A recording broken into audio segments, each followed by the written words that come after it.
تعالى اقولك السر بتاع زمان اللي كانوا بيعملوا بيه البكاكين وبيطلع احسن من اللي بتعمليه دلوقتي. ربنا يعطيك شطارتهم وخبرتهم، ولازم انت كمان تعرفي السر في المقادير ولا الخبيز ولا الطريقة نفسها. وبعض الناس بتقول في المقادير نفسها. تعالوا نسمي الله ونصلي على الرسول، وما تنسوش تدعموا الفيديو بلايك وتعليق حلو منكم. وتعالي شوفي السر في المقادير نفسها. صلوا على رسول الله. بسم الله الرحمن الرحيم. عجينة الكوماج او البكاكين زي ما بتسموها عبارة عن ايه؟ عندنا كيلو دقيق، عندنا كيلو من اللبن، وهنشوف هيحتاج معانا قد ايه، ومعانا 8 كيلو من السمنة على 50 جرام من القشطة. عايزه اقول لكم ان انا وزنتها القشطة جت 60 جرام، قلت مش مشكلة، اهم حاجة الوصفة بتاعتنا تطلع مظبوطة. ومعانا 15 جرام من الخميرة، ومعلقة سكر، ورشة ملح.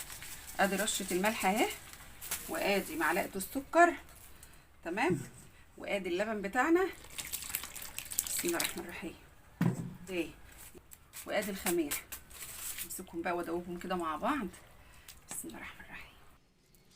ادوب الخميره في قلب اللبن كده اهو، وادي السمنه على قشطه اهو. بصوا ادي القشطه اهي، جت معانا 60 جرام. قلنا يا بنتي مش مشكله، ان شاء الله معانا حد حوش.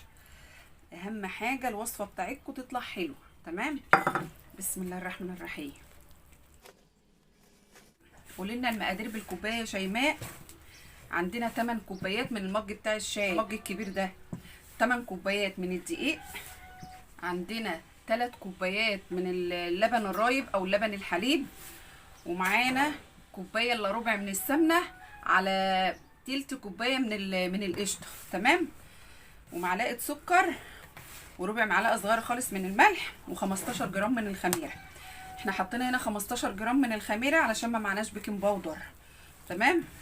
العجينه بتاعتنا مظبوطه زي ما انتم شايفين كده. اهم حاجه بقى تخلطوا الخليط بتاعكم كويس جدا، خلي العجينه بتاعتكم ناعمه. محتاج معانا كمان شويه بس، مش هحتاج تاني كده. كده ايه، تمام. يبقى انا خدت هنا 750 جرام من اللبن الرايب. انا معايا هنا ايه في قيمه ربع كيلو اهو، تمام. هنشيل بقى كل حاجه كده ونظبط الدنيا، واعجن بقى العجينه بتاعتي كويس جدا. وبعد ما بعجنها واخلصها عجن، بتكون الملمس بتاعها بتكون ناعمه ومخدومه كويس جدا، تمام. واسيبها لحد ما تخمر، وبعد كده ايه بشكلها اهي. بعد ما اتعجنت بقى كويس جدا كده اهو، زي ما انتم شايفين الملمس بتاعها بقى ناعم معايا، بسم الله ما شاء الله. بتبقى العجينه بتاعتها طريه بس مش طريه قوي، علشان لما نيجي نبططه ونفرده بالنشابه ما ينفعش تبططه بايديكم مش زي القرص، عشان لما نيجي نعمله بالنشابه نعرف نفرده ويبقى ماسك نفسه شويه، بحيث لما نيجي نشيله نعرف نشيله وما يبقاش ايه العجينه مرهرقه معانا كده، بحيث تقطع ومش هيقب معاكي، تمام. هوريكم دلوقتي واحنا بنعمل. دلوقتي هنسيبها تخمر، هنغطاها بقى كده ونسيبها لحد ما تخمر معانا. وبعد ما تخمر دلوقتي ايه هوريها لكم. بعد ما بتخمر بنقطعها ونكورها ونفردها ونسيبها ترتاح لمده 10 دقايق او ربع ساعه، وبعد كده ايه بنخبزه وهوريكم دلوقتي. اما القرص بعد العجن بنسيبها نريح 5 دقايق، وبعد كده ايه بنقوم ايه مكورينها وعاملينها وبنسيبها تخمر في قلب السجان، تمام. يبقى عشان تبقوا فاهمين الفرق.